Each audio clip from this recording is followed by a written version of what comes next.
నేను మీ సంధ్య తాండాలో తెలుగు అమ్మాయి. ఎలా ఉన్నారు అందరూ? అందరూ బాగున్నారా? మీరందరూ బాగుండాలని మనస్ఫూర్తిగా కోరుకుంటున్నాను. ఇదైతే ఫ్రైడే రో వ్లాగ్ అండి. టైం అయితే ఇక్కడ ఈవినింగ్ 4 అయింది. ఈవినింగ్ 4 టు నైట్ 8 దాకా నా డైలీ రొటీన్ ఎలా ఉంటుందో చూసేద్దురుగాని రండి. ఈవినింగ్ రొటీన్ స్టార్ట్ అవ్వాలి అంటే నేను నెక్స్ట్ డేకి ఏమైతే కుట్టాలనుకుంటానో అవైతే ఫస్ట్ కటింగ్ చేసేస్తానండి. నెక్స్ట్ డే అయితే నేను కుర్చీల లంగా కుట్టాలనుకున్నాను. అందుకైతే ఈ పీసులతో అయితే కుర్చీల లంగాకి కటింగ్ అయితే చేసేసాను. ఇంక ఇవి నెక్స్ట్ డే 2కి అయితే స్టార్ట్ చేసి 3:30కి దాకా ఏమైతే కుట్టాలనుకుంటానో అవన్నీ కుట్టేసి 4 దాకా రెస్ట్ అయితే తీసుకొని మళ్ళీ 4కి అయితే ఈ ఈవినింగ్ రొటీన్ అయితే స్టార్ట్ చేస్తాను. ఇంకా నెక్స్ట్ డే అయితే కుర్చీల లంగా కోసం అయితే ఒక అక్క వాళ్ళ పాపకి డ్రెస్ అయితే కుట్టించిందండి. కానీ ఇంకా పీసులు అయితే మిగిలిపోయాయి అనేసి ఆ లంగా అయితే ఇచ్చింది. దాని కటింగ్ కూడా చేసేసాను. ఇంకా ఇక్కడైతే మొన్న నేను ఊరు వెళ్ళాను కదండి. ఊరు వెళ్ళినప్పుడు మా అక్క అయితే మా ఉదయ్ కోసం అయితే ఆ జుబ్బా కుట్టింది. నేను ఊరు వెళ్ళినప్పుడు అయితే ఈ లంగా చోలు చూపించాను కదా, షాల్వాతోనే కుట్టానండి నేను ఈ లంగా చోలి. ఈ లంగా చోలు అయితే ఇలా కుట్టాను అనమాట. మీకు అప్పుడే చూపిద్దాం అనుకున్నాను, ఇంకొక వ్లాగ్లో చూపిద్దామనేసి అలాగే ఉన్నాను. ఇంకా చూసేయండి, ఇలా అయితే రాసి హ్యాండ్స్ అయితే పెట్టేసి లంగా చోలి చాలా సింపుల్గా కుట్టేశానండి. చాలా ఈజీగా కూడా ఉంటుంది, చాలా బాగుంటుంది. మీలో ఎవరైనా కనుక ఇలా పిల్లలకి లంగా చోలీలు కుట్టాలి అనుకుంటే ఇలా లంగా క్లాతుల కంటే షాల్వాల టైపు దొరుకుతాయండి. కాస్ట్ చాలా రీజనబుల్ ప్రైస్ అనమాట. ఇంకా అలా తీసుకొని అయితే కుట్టేస్తే చాలా బాగుంటుంది అనుకుంటాను. ఇంకా తర్వాత అయితే మాత్రం ఈ రోజైతే ఇంకా అలా కటింగ్ చేసేసిన తర్వాత ఒక రోజైతే బట్టలు మడత పెట్టడం ఉంటుంది, ఇంకొక రోజైతే బట్టలు మొత్తం పిండేసేయడం ఉంటుంది. ఈసారి అయితే మాత్రం కొద్దిగా ఎక్కువగా కనిపిస్తున్నాయి. ఎందుకనంటే నేను అంటే కొద్దిగా పిల్లలు మెస్ చేసినవన్నీ కొత్త బట్టలు కూడా తెచ్చి వేసుకున్నానండి. అన్నీ టైం ఉంది, ఇంకా ఒక హాఫ్ అన్ అవర్ కంటే ఎక్కువగానే టైం ఉందండి నాకు. అందుకైతే ఇంకా మొత్తం కొత్త బట్టలు కూడా అన్నీ ఒకసారి అయితే సర్దేద్దాం అనేసి తెచ్చేసుకున్నాను. ఇక్కడ మ్యాక్సిమం ఇవన్నీ నేను అంటే ఎక్కడో బీరువాలో పెట్టిన బట్టలేనండి. అవన్నీ పిల్లలు తీసేయడం, ఒకటి తీసుకోవడానికి వెళ్ళి 4 తీసి పడేసేయడం అలాంటివి అనమాట. నేను ఉతికి పెట్టినవి ఇందులో చాలా తక్కువ ఉంటాయి. అంటే ఇంకా ఎప్పటికప్పుడు మడతేసి పెట్టుకొని ఉంటాను, కానీ పిల్లలు మొత్తం చెరిపేసినవే చాలా ఎక్కువ ఉంటాయన్నమాట. మీరు బట్టలు ఎప్పుడైనా కనుక ఇలా ఎక్కువగా బట్టలు వేసుకొని మడత పెట్టాలి అనుకుంటే ఫస్ట్ అయితే మీరు పెద్ద శారీసే పెద్దగా ఉంటాయి కదండి, ఫస్ట్ శారీస్ అయితే మడత పెట్టేసేయండి. నెక్స్ట్ వచ్చేసి ప్యాంట్స్ అయితే మడత పెట్టేసేయండి. అవి రెండు మీరు కనుక మడత పెట్టేస్తే మీకు అసలు బట్టలు మొత్తం అయిపోయినట్టు అనిపిస్తాయి. కానీ మీకు ఒకటి తెలుసా, అలా శారీస్ ప్యాంట్స్ చాలా తక్కువ టైంలో మడత పెట్టేస్తాము. ఇలా చిన్న పిల్లల బట్టలు ఉంటాయి కదా, అవి పిల్లల బట్టలే మనకి చాలా లేట్ అయిపోతాయి. అందుకు నేను ఫస్ట్ అయితే ఆ పెద్ద బట్టలు మొత్తం మడత పెట్టేస్తాను, మెస్ అయితే కొద్దిగా తగ్గుతుంది అనేసి. ఇంకా ఫస్ట్ అయితే నా డ్రెస్సెస్ మొత్తం మడత పెట్టేశాను, శారీస్ కూడా మడత పెట్టేశాను, ప్యాంట్స్ కూడా అన్నీ మడత పెట్టేసిన తర్వాత ఇంక ఇక్కడ మొత్తం సర్దేసుకోవాలి. అవన్నీ మడత పెట్టినవన్నీ ఇక్కడ తెచ్చి పెట్టేసేయాలంటే ఫస్ట్ ఇది మొత్తం నీట్గా ఒకసారి అంతా తీసి మొత్తం సెట్ చేసేయాలండి. లేదంటే ఇంకా మళ్ళీ మడత పెట్టినా వేస్టే అనిపిస్తుంది. ఎక్కువగా నాకు పని అనిపించేది ఏంటని అంటే, ఇక్కడ నేను ఎంతలా మడత పెట్టేసినా నెక్స్ట్ డేకి అంతా ఇలాగే అయిపోతుందండి. ఎంతలా పిల్లలకి చెప్పినా వినరనమాట. ఈ విషయంలోనే ఎక్కువ కోపం వస్తుంది నాకైతే. ఎందుకనంటే ఒకటి తీసుకోవడానికి వెళ్తారు అంటే డైలీ స్కూల్ డ్రెస్సెస్ ఉంటే ఓకే, స్కూల్ డ్రెస్సెస్లోకి వేసుకోవడానికైనా కూడా కొన్ని ఉంటాయి కదండి, అవన్నీ తీసేసుకుంటారు, వాళ్ళే ఒకటి తీయడానికి పోయి 4 తీసేసి ఇలా పడేస్తారనమాట. ఇంకా అందుకు అవన్నీ ఒక 2 డేస్కి ఒకసారి అయితే సెట్ చేస్తానండి. అంటే ఇలా బట్టలు మడత పెట్టిన రోజే మొత్తం సెట్ చేస్తానమాట. ఇంకా డైలీ అలా పడేసినా కూడా ఇంకా అక్కడే పక్కకి పెట్టేస్తాను తప్ప ఇంకా దానిని మళ్ళీ అప్పుడే కూర్చొని మడత పెట్టి అవన్నీ ఏమీ చేయను అనమాట. ఇంకా అవన్నీ బట్టలు మడత పెట్టేసరికి టైం అయితే ఇంకా 5:10 అయిపోయిందండి. పిల్లలు అయితే స్కూల్ నుంచి వచ్చేసారు. ఎన్ని కబుర్లు చెప్తారో చూడండి వచ్చిన వెంటనే. ఇంకా పిల్లలు వచ్చేసరికి మొత్తం అంతా చిమ్మేద్దాం అనుకున్నాను, కానీ పిల్లలు రాకముందుకే పిల్లలు వచ్చేసారండి. ఇంకా మొత్తం బట్టలు మడత పెట్టి సెట్ చేసేలోపు తర్వాత ఇంకా బెడ్ పైనే నేను మడత పెట్టాను కాబట్టి మళ్ళీ ఒకసారి బెడ్ను కూడా నీట్గా దులిపేశాను. దుమ్ము అయితే ఇంత వచ్చిందనమాట. ఉతికిన బట్టలే కదా ఏముంటుంది అని అయితే అస్సలు అనుకోకూడదండి. బట్టలు ఎక్కడైతే మడత పెడతామో అక్కడ కంపల్సరీ చిమ్మేసేయాలి. చాలా దుమ్ము ఉన్నట్టు అనిపిస్తుంది అనమాట నాకైతే. నెక్స్ట్ అయితే ఇంక ఈరోజు పిల్లలకి నేనైతే స్నాక్ అయితే ఏమీ ప్రిపేర్ చేయలేదనమాట. ఏమైనా చేద్దామనే లోపే ఇంకా పిల్లలు ఆకలేస్తుంది అనేసారు. అందుకోసం అయితే పిల్లలకి ఇక్కడ 2 క్యారెట్స్ 1 దోసకాయ అయితే ఇచ్చానండి. కీరా అంటారు కదా, అది కూడా ఇచ్చేసానమాట. ఇంకా అది ఇచ్చినా పిల్లలు చాలా ఇష్టంగా తింటారండి. ఇంకా ఫ్రూట్స్ కూడా ఇంట్లో ఉన్నాయి, కానీ ఈ ఫ్రూట్సే ఇచ్చేస్తే ఓన్లీ ఫ్రూట్స్ మాత్రమే తినేస్తారు, ఇవైతే తినేయరు అనేసి ఇంకా ఫస్ట్ అయితే ఇవి పెట్టేశానండి. చాలా హెల్దీ కదా పిల్లలకి ఇలా ఇవ్వడము. జ్యూస్ రూపంగానే కాదండి, ఇలా డైరెక్ట్గా తినే అలవాటు కూడా పిల్లలకి చేయండి, చాలా బాగుంటుందన్నమాట. మా పిల్లలకి ఎంత ఇష్టం అంటే ఒక్కటే చెప్తాను అనమాట నేను, మీ నోరు మొత్తం రెడ్ అయిపోతుంది అలా చెప్పాననమాట. ఎప్పుడో వాళ్ళు చిన్న ఉన్నప్పుడు చెప్పాను. ఇంకా వాళ్ళు తినేటప్పుడు ప్రతిసారి వాళ్ళ నోరుని వాళ్ళే చూసుకుంటూ అలా తింటారనమాట. ఇష్టంగానే తింటారులేండి ఇద్దరు. ఒక్క ముక్క కూడా వేస్ట్ చేయకుండా మొత్తం అన్నీ తినేస్తున్నారు పిల్లలైతే. ఇంకా తర్వాత అయితే మాత్రం నేను పిల్లలు స్నాక్ ఇచ్చేసిన తర్వాత ప్రతిరోజు చేసే పని అయితే బాగా అంటే ఈ రోజైతే మాత్రం ఆయిల్ పెట్టేసుకుంటున్నానండి. ఒక 3 డేస్ నుంచి నేను కార్తీక పూజలు అయితే చేయడం లేదు. ఇంకొక 2 డేస్ అయితే చేయను అనమాట. ఎందుకో మీకు కూడా అర్థమై ఉంటుంది. ఇంకా ఇలా కార్తీక పూజలు చేయడం లేదు కాబట్టి ఇంకా నెత్తికైతే ఆయిల్ పెట్టేసుకుంటున్నానండి. నార్మల్గా లేదనంటే ఆయిల్ అయితే ఏం పెట్టుకొని నేను కార్తీక పూజలు చేస్తే ఇంకా నార్మల్గా అలాగే దువ్వేసుకుంటాను. కానీ ఎంత హెయిర్ పోతుందంటే ఈ మధ్య నా హెయిర్ గురించి నేను అస్సలు పట్టించుకోవడం లేదు. చాలా ఒత్తుగా ఉంటుండే అండి నా హెయిర్. ఒక 3 ఇయర్స్ బ్యాక్ మా ఉదయ్ పుట్టు వెంట్రుకలు తీసేటప్పుడు నేను కూడా మొత్తం హెయిర్ తీపించేసుకున్నామన్నమాట. మొక్కు ఉంటుందన్నమాట మా సైడు. చిన్న పిల్లలకి ఇలా ఫస్ట్ సారి జుట్టు చూపించేటప్పుడు మొత్తం పేరెంట్స్ కూడా తీపించేసుకుంటారు మొక్కున్న వాళ్ళకి. మాకు కూడా ఉందన్నమాట. అందుకైతే నేను కూడా మా ఉదయ్ కోసం మా ఉదయ్ పుట్టు వెంట్రుకలు తీసేటప్పుడు నేను కూడా ఇక్కడ మొత్తం హెయిర్ అయితే తీపించేసుకున్నాను దేవుడి దగ్గరే. అలా 3 టైమ్స్ తీసుకున్నానండి. ఇంకా ఈసారి అయితే 1 ఇయర్కి అయితే ఇంత జుట్టు వచ్చిందనమాట. 1.5 ఇయర్ అయిపోయింది ఈసారి అయితే. ఇంకా తర్వాత చూసారు కదా ఎంత జుట్టు పోయిందంటే చాలా పల్చగా అనిపిస్తుంది అనమాట. ఇంకా మొత్తం పిల్లలు స్నాక్స్ కూడా తినేసిన తర్వాత వంట స్టార్ట్ చేసే ముందే ఇంకా ఈవినింగ్ దాకా మార్నింగ్ నుంచి వచ్చిన సామాన్లు మొత్తం తోమేస్తానండి. మ్యాక్సిమం ఈవినింగ్ టైమ్స్ అయితే ఇలాగే ఉంటుంది. ఇంకా ఏమైనా కొన్ని చేంజెస్ ఏమైనా ఉన్నాయి అంటే ఇంకా పిల్లలకి ఒక్కొక్కసారి స్నాక్స్ ఇంకా వెరైటీగా చేసి పెడుతూ ఉంటాను. ఈరోజైతే పిల్లలు అవి తినేసేసరికి టమ్మీ ఫుల్ అయిపోయిందన్నారు. అందుకైతే ఇంకా నేనేం పెద్దగా చేయలేదన్నమాట. మ్యాక్సిమం టైమ్స్ అయితే పిల్లలకి స్నాక్స్ చేసి ఇవ్వడానికే ట్రై చేస్తాను అనమాట. ఏదైనా జ్యూస్ అయినా ఇంకా ఫ్రూట్స్ అయినా ఏవైనా చేసిస్తూ ఉంటాను. తర్వాత అయితే మాత్రం ఇక్కడ ఈ మొత్తం సామాన్లు అయితే తోముతాను అనమాట. మార్నింగ్ నుంచి ఎన్ని సామాన్లు వస్తాయండి. నేను పదే అంటే ఒక్క సామాన్ పడినా వచ్చేసి తోమేసి అలా వెళ్ళిపోవాలి అనే టైప్లో అస్సలు ఉండను అనమాట. నాకు ఇంట్లో నుంచి ఇక్కడికి వచ్చి మొత్తం సామాన్లు క్లీన్ చేసుకొని వెళ్ళాలి పదే అంటే నాకు అవ్వదండి. ఇంకా నాకు అసలు అలా టైమింగ్ నేను సెట్ కూడా చేసుకోను అనమాట. నా టైలరింగ్ పనే వీలుంటే చేసుకోవాలి అనుకుంటాను తప్ప పదే ఇలా ఇంట్లో పనులు అయితే చేసుకోను అనమాట. చేసేటప్పుడే నీట్గా చేస్తానండి. అందులోనే ఇంట్లో కూడా నేను ప్రతిరోజు అంటే ఈవినింగ్ టైమ్స్లో అయితే కసువు చిమ్మను అనమాట. అంత టైం నాకు ఉండదు. ఇంకా ఈరోజు మాత్రం చిమ్మానులేండి. ఎందుకంటే బట్టలు మడత పెట్టేసినందుకు. ఇంకా సామాన్లు కూడా అంతే. ప్రతిసారి అంటే పదే వచ్చి తోమను. మార్నింగ్ నుంచి వచ్చిన సామాన్లు మొత్తం ఇక్కడే అంటే ఒక టబ్లో పెట్టేసి ఉంటాను.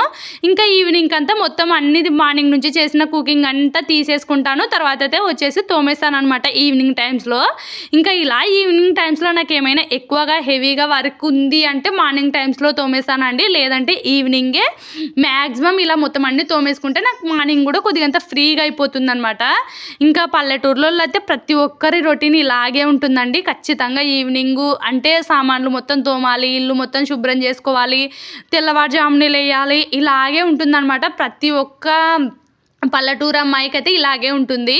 ఇంకా చూసారు కదా నేను ఎంతైతే పని చేస్తుంటానో పిల్లలు ఇంకా నా వెనకాలే ఉంటారనమాట. గీత అయితే ఉండదులేండి, హోంవర్క్స్ ఇచ్చి ఉంటారు, చాలానే ఇస్తారు గీతకి. ఇంకా తర్వాత అయితే గీత హోంవర్క్స్ అయితే రాసుకుంటూ ఉంటుంది. మా ఉదయ్ అయితే నా పక్కలే ఉంటాడనమాట. ఇంకా తర్వాత అయితే నేను ఈరోజు ఏమీ కుక్ చేయలేదు అనేసి ఇంకా మా హస్బెండ్ ఎలా చూశాడో ఏమో నన్నైతే ఏమన్నాడు కానీ తనైతే ఇలా తెస్తాడనమాట. నాకు కొద్దిగా బాధ అనిపిస్తుంది ఇలాంటివి తెస్తే బయట నుంచి. కానీ ఇంకా తెచ్చిన తర్వాత తప్పదు కదండి. ఫస్ట్ అయితే నేను టేస్ట్ చూస్తున్నాను అనమాట. ఒక్కటే తినాలండి టేస్ట్ చూడడానికి. తర్వాత అయితే వడలు అయితే ఒక టూ అయితే తీసుకొని తిన్నాను అనమాట. తర్వాత పిల్లలకైతే బోండాలు అయితే పెట్టించేసాను. ఇంకా ఇవైతే మాత్రం ఈ వడలు చూసారు కదా ఇలా కారం చల్లేసి ఇస్తారు. 10కి అయితే 5 ఇస్తారండి. ఇంకా మొత్తం 30 రూపీస్ ఏమో తెచ్చాడు. ఇంకా ఒక 10 రూపీస్ అయితే బోండాలు తెచ్చాడు, 20 రూపీస్ అయితే ఇలా వడలు తెచ్చాడు అనమాట. ఇంకా మళ్ళీ పిల్లలకి ఆకలిస్తుందేమో అనేసి మళ్ళీ పిల్లలకే పోయి ఇచ్చేసాను. బోండాలు తినేసిన తర్వాత మా గీత అయితే చాలు అని చెప్పేసింది. ఇంకా తర్వాత అలా పిల్లలైతే స్నాక్స్ తిన్న తర్వాత కొద్దిగంత టైం ఉంటుంది కదండి నాకు. ఇంకొక 10 మినిట్స్ దాకా టైం ఉంటుందన్నమాట. నేను ఎంత పని చేసినా 8కి అంతా ఫినిష్ చేసుకోవాలన్నమాట. ఎందుకంటే 8కి అంతా మా హస్బెండ్ తినేస్తాడు. మా హస్బెండ్ తినే లోపే నాకు ఈ పనులన్నీ అయిపోవాలి. ఇంక ఈరోజైతే మాత్రం నేతి బీరకాయ చేస్తున్నానండి. పప్పు అయితే ఆల్రెడీ ఉంటుంది, మార్నింగ్దే రైస్ కూడా ఉంటుందన్నమాట. ఇంకా కంపల్సరీ ఏదో ఒక కూరగాయ చేయాలి కదండి. ఈరోజైతే నేతి బీరకాయ ఉంటుంది, పక్కనే పిల్లలు కూర్చోబెట్టి రాపిస్తూ ఉంటానన్నమాట. ఇంకా మా ఉదయ్ అయితే మాత్రం రాసుకోడండి, నేను కూర్చోబెట్టుకుంటేనే రాసుకుంటాడనమాట. ఎంత చెప్పినా వాడు వినడు. మా గీత అయితే మాత్రం నేను చెప్పనవసరమే లేదు. అలాగే తన హోంవర్క్స్ బట్టి నాకు ఏమైనా డౌట్స్ వస్తే మధ్య మధ్యలో వచ్చి అడుగుతూ రాపిస్తూ ఉంటానన్నమాట. ప్రతిరోజు ఈవినింగ్ ఇలాగే ఉంటుందండి. అంటే మ్యాక్సిమం ఈవినింగ్ ఇలాగే ఉంటుందన్నమాట. నేను ఏమైనా కుకింగ్ చేయకపోతే పిల్లల దగ్గర కూర్చుంటానన్నమాట. కూర్చొనైనా చదివేయడానికి ప్రిఫర్ చేస్తాను 90% అయితే. ఇంకా నేతి బీరకాయలు అయితే 3 ఉన్నాయండి, 10 రూపీస్ అని చెప్పాను కదా. అవన్నీ నీట్గా అయితే కటింగ్ చేసేస్తున్నాను. నైట్కి మా ఇద్దరికైతే సరిపోతాయి. పిల్లలు అయితే కర్రీ ఎక్కువగా తినరనమాట, పూర్తిగా అయితే తినరండి, మా ఇద్దరి కోసమే అనమాట. అందుకైతే ఇలా చేసేస్తున్నాను. రోటీస్ కూడా 4 చేస్తానమాట. ఎందుకనంటే మార్నింగ్కి 4 కంటే ఎక్కువగా అయిపోవండి, 3 అయిపోతాయి. మార్నింగ్ ఏమైనా ఒకటి ఉంటే పిల్లలకి ఇచ్చేస్తాను. పిల్లలు రోటీ పాలల్లోకి వేసుకొని తినేస్తారనమాట. చూసారు కదా, మొత్తం కటింగ్ అంతా అంటే నేతి బీరకాయ కటింగ్ మొత్తం అయిపోయిన తర్వాత ఇంకా ఆనియన్ కూడా కటింగ్ చేసేస్తున్నాను. ఇంకా టమాటోస్ కూడా కటింగ్ చేసేస్తున్నాను. ఆనియన్స్ ఎంత కాస్ట్ అయిపోయాయి అంటే నాన్ వెజ్ కర్రీస్ చేసుకోవడం లేదు, కానీ నాన్ వెజ్ కర్రీస్ చేసుకుంటే ఆనియన్స్ ఎన్ని అయిపోతాయంటే నాకు ఇంకా అలా అయిపోతూ ఉంటాయన్నమాట. ప్రతిసారి అయితే మేము ఆనియన్ ప్యాకెటే తీసుకునే వాళ్ళం. ఈసారి ఇంకెందుకో తీసుకోలేదు, కానీ ఈసారి రేట్ అయితే ఎక్కువైపోయాయి ఆనియన్స్ అయితే. ఇంకా తర్వాత అయితే మాత్రం అన్నీ కటింగ్ చేసేసుకున్న తర్వాత చేయడం అయితే స్టార్ట్ చేస్తానండి. చాలా సింపుల్గా చేస్తాను నేనైతే. ఈవినింగ్ కర్రీస్ అయితే అయినా టేస్టీగానే ఉంటాయి, కానీ సింపుల్గా చేస్తాను అనమాట. ఎందుకనంటే నాకు ఈవినింగ్ టైమ్స్లో ఎక్కువ టైము పిల్లల దగ్గరే ఉన్నట్టు ఉంటుందండి, పిల్లలతోనే ఉన్నట్టు ఉంటుంది. అందులోనే నేను చదివియాలనే ఉంటుందన్నమాట. ఇంకా తర్వాత ఒక బౌల్ పెట్టేసుకొని ఆయిల్ వేసేసుకొని ఆనియన్స్ బ్రౌన్ కలర్ అయ్యేలోపు ఇంకా నేను నెక్స్ట్ రోటీ చేయాలి కదండి, అవన్నీ కూడా తీసి పెట్టేసుకున్నాను. ఇంకా పిండి బౌల్ తీసేసి పెట్టేసుకున్నాను, పిండి కలుపుకొని గిన్నె పెట్టేసుకున్నాను, వాటర్ కూడా పెట్టేసుకున్నాను అనమాట. ఇంక ఇలా ఈ కర్రీ చేసే క్రమం అయిపోగానే ఇంకా రోటీస్ కూడా అంటించుకునొచ్చు అనేసి తర్వాత నేతి బీరకాయ కర్రీ ఎలా చేశానో చెప్పేస్తాను రండి. ఒక బౌల్ తీసేసుకొని ఆయిల్ తగినంత వేసేసుకొని హీట్ ఎక్కిన తర్వాత ఆనియన్స్ కూడా వేసి ఆనియన్స్ బ్రౌన్ కలర్ వచ్చిన తర్వాత నేతి బీరకాయని చిన్నగా కట్ చేసుకున్నది వేసేసుకొని టమాటోస్ అయితే మంచిగా వేసుకోండి. టమాటోస్ ఏ కర్రీలోకి వేసినా చాలా టేస్టీగా ఉంటుంది. టమాటోస్ లేకుండా నేను మ్యాక్సిమం ఏ కర్రీస్ చేయనండి, పప్పు అయినా కర్రీస్ అయినా ఏవి చేయను అనమాట నేను టమాటోస్ లేకుండా అయితే. ఇంకా తర్వాత టమాటోస్ కూడా వేసేసుకున్న తర్వాత కారం కూడా వేసేసుకొని ఉప్పు పసుపు కూడా వేసేసుకొని అల్లం వెల్లుల్లి పేస్ట్ కూడా వేసేసుకోండి.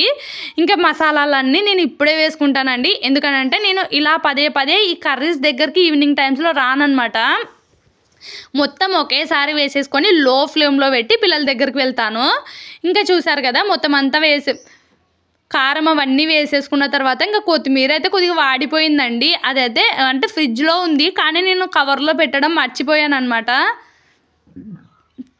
అందుకు బాగా వాడిపోయింది, అందుకు కొద్దిగా ఎక్కువగానే కట్ చేశాను. ఇందులోకి అయితే వేద్దామనేసి కవర్స్లో పెడితేనే ఉంటుందండి, లేదంటే ఒక బాక్సెస్లోనైనా పెట్టాలి. అందుకు ఇప్పుడైతే సగం అయితే వేసేసాను. మళ్ళీ కర్రీ ప్రిపేర్ అయిన తర్వాత ఇంకా సగం అయితే వేసేస్తాను. అలాగే పెట్టేస్తే ఆ కొత్తిమీర కూడా వేస్ట్ అయిపోతుంది అనేసి తర్వాత అయితే ఇంకా కొబ్బరి పొడి ఉంటుంది కదండి, కొబ్బరి పొడి కూడా వేసేస్తాను. ధనియా పొడి కూడా వేసేస్తాను అనమాట. మసాలాలు కూడా చాలా తక్కువగానే వేస్తాలండి. మసాలాలు అసలు చాలా తక్కువగా యూజ్ చేయమంటున్నారు. ఇంకా మెయిన్గా చెప్పాలంటే హార్ట్ ప్రాబ్లమ్స్ ఎవరికైనా ఉంటే అస్సలు మసాలాలు యూజ్ చేయకండి. మీరు ఎవ్వరు ఏమీ లేకపోయినా కూడా నార్మల్గా కూడా మసాలాలు అయితే ఎక్కువగా యూజ్ చేయొద్దండి. డైలీ బేస్ మీద అసలు గరం మసాలాని ఆ మసాలాని అసలు అలాంటివి ఏమీ యూజ్ చేయకండి. అంటే ఎప్పుడైనా నాన్ వెజ్ కర్రీస్కి తప్పదు అంటే వేస్తాము, కానీ డైలీ బేసిస్ మీద మీరు అలవాటు చేసుకుంటే అది లేనిదే తినలేమన్నట్టు అయిపోతారనమాట. ఇంకా తర్వాత అయితే గీతకి నేను కుక్ చేసుకుంటూనే కొంచెం నేను ఇస్తానండి, అంటే కొంచెం స్కూల్ వాళ్ళు హోంవర్క్ ఇస్తారు, తర్వాత నేను కూడా కొన్ని ఇస్తానన్నమాట. ఇంకా స్పెల్లింగ్ మిస్టేక్స్ ఏమైనా ఉంటే చేస్తాను. తర్వాత నేను వచ్చేలోపు గీత అయితే రాసి పెట్టేసింది. ఇంకా తనకు కూడా కరెక్షన్ చేసినవి మళ్ళీ మిస్టేక్స్ రాసినవి మళ్ళీ రాయమనేసి ఇచ్చేసాను. తను కూడా రాసేస్తుంది అనమాట. ఇంకా తర్వాత ఉదయ్ చెప్పాను కదండి, నేను వచ్చి ఇలా కూర్చోబెట్టుకుంటే తప్ప రాయడు. చాలా కోపం వస్తుంది ఉదయ్ మీద ఇలాంటి టైమ్స్లో. ఇంకా అంటే ఒక ఏజ్ని బట్టి రాస్తారేమోలేండి. ఫస్ట్లో గీత కూడా అలాగే ఉంటుంది, ఇప్పుడు నేను చెప్పకపోయినా రాస్తుంది గీత అయితే.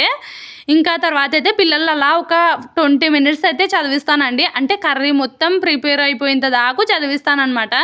ఇంకా అలా కర్రీ ప్రిపేర్ అవుతుండగానే ఇంకా చూసారు కదా, మొత్తం కర్రీ అయితే ప్రిపేర్ అయిపోయింది. లో ఫ్లేమ్లో పెట్టి మగ్గియాలి. ఇంకా వాటర్ ఏమీ పట్టవండి, నేతి బీరకాయలోనే వాటర్ ఉంటాయన్నమాట. మొత్తం లో ఫ్లేమ్లోనే పెట్టి ఇలా మూత పెట్టేస్తే అందులో ఉండే వాటరే సరిపోతాయి. ఇంకా మధ్యలో ఇంకా వచ్చేసి ఇలా మొత్తం చూసుకొని అడుగు అంటేటప్పుడు కంతా మొత్తం మగ్గిపోయి ఉంటుంది కర్రీ. అప్పుడైతే మాత్రం గ్యాస్ ఆఫ్ చేసుకుంటే సరిపోతుంది. ఇంకా తర్వాత అయితే మాత్రం ఉదయ్ వాళ్ళు ఈరోజు స్నాక్స్ అయితే అవి తిన్నారు కదండి. నేను కర్రీ ప్రిపేర్ చేస్తుండగానే గీత అయితే నిద్రపోయింది. అంటే బనానానే ఇచ్చేసాంలేండి ఈరోజు కూడా. ఇంకా తన అయితే తిని పడుకుంది. రోటి తింటావా అంటే లేదు వద్దు, నాకు అసలు ఏమీ వద్దనిందండి. కానీ ఒక అరటిపండు అయితే ఇచ్చింటే తిని పడుకుంది గీత. ఇంకా అలాగే ఉదయ్ కూడా అన్నాడనమాట, నాకు కూడా ఏమి వద్దు అనేసరికి ఇంకా పిల్లలకి ఆల్రెడీ నేను టమ్మీ ఫిల్లింగ్గా పెట్టినప్పుడు అంత ఫోర్స్ అయితే చేయనండి. ఇంకా అదే మార్నింగ్ టైమ్స్లో అనుకోండి కంపల్సరీ ఫోర్స్ చేసి మరీ పెడతానమాట. మార్నింగ్ టైమ్స్లో నాకు భయం ఎక్కువ, ఎందుకంటే స్కూల్లో ఎక్కువగా ఆడుకుంటారు, తింటారో తినరో, నేను పెట్టినా స్కూల్ దగ్గర తింటారో తిన్నారో అనే భయం ఎక్కువ ఉంటుందన్నమాట. మార్నింగ్స్లో అయితే వాళ్ళు తినమన్నా వదలనండి, చాలా టమ్మీ ఫిల్లింగ్గా పెట్టి పంపిస్తాను. నైట్ అయితే మాత్రం వాళ్ళు స్నాక్సే ఫుల్ తినేస్తుంటారు. ఇంకా తింటా అంటే పెడతాను, లేదంటే లేదనమాట. నైట్ రోటీస్ అవి. ఇంకా అలా పిల్లలకైతే బనానాస్ ఇచ్చి పడుకున్న తర్వాత మా హస్బెండ్ కూడా నేను చేస్తుండగానే వచ్చేసాడు. తనకు కూడా పెట్టేశాను. తను తిన్న తర్వాత తను కూడా తినేసి పడుకుండిపోయిన తర్వాత నా డైలీ నైట్ రొటీన్ అండి ఇదైతే. ఇంకా ప్రతిరోజు నెక్స్ట్ డే నేను ఏమైతే వాటర్ తాగాలనుకుంటానో ఆ వాటర్ గురించి అయితే ఆలోచిస్తాను. ఆ వాటర్ ఏమైనా లేదంటే పౌడర్ కలుపుకొని తాగాలి అంటే పౌడర్ వాటరే తాగేస్తాను, లేదంటే ఇలా మేతి వాటరో జీలకర్ర వాటరో నైటే నానబెట్టేస్తాను అనమాట. నెక్స్ట్ డే అయితే మాత్రం నేను జీలకర్ర వాటర్ తాగాక ఒక 5 days అయిపోతుందండి. అందుకైతే జీలకర్ర అయితే నానబెట్టేసాను. ఇంకా అదే తీసి నెక్స్ట్ డే అయితే దాంతోనే అలాగే ఉడికించేసుకొని తాగేస్తాను అనమాట. ఇంకా తర్వాత బాదము పంప్కిన్ సీడ్స్ కూడా నానబెట్టేస్తున్నాను. ఈ రెండు అయితే నాకు ఆప్షనల్ అండి. అంటే నెక్స్ట్ డే నేను ఏమి టిఫిన్స్ ప్లాన్ చేసుకోకపోతే మాత్రమే ఈ రెండు ఖచ్చితంగా నానబెట్టేస్తాను, లేదనంటే ఇవన్నీ నానబెట్టను అనమాట. ఓన్లీ వాటర్కి మాత్రమే చూసుకుంటాను. ఇంకా చూసారు కదా, ఈ 3 అయితే ఇలా నానబెట్టేస్తాను. ఈ డే అయితే ఇలా గడిచిందండి ఈవినింగ్. ఈ వీడియో నచ్చితే లైక్ చేసి షేర్ చేసి సబ్స్క్రైబ్ చేసుకోండి.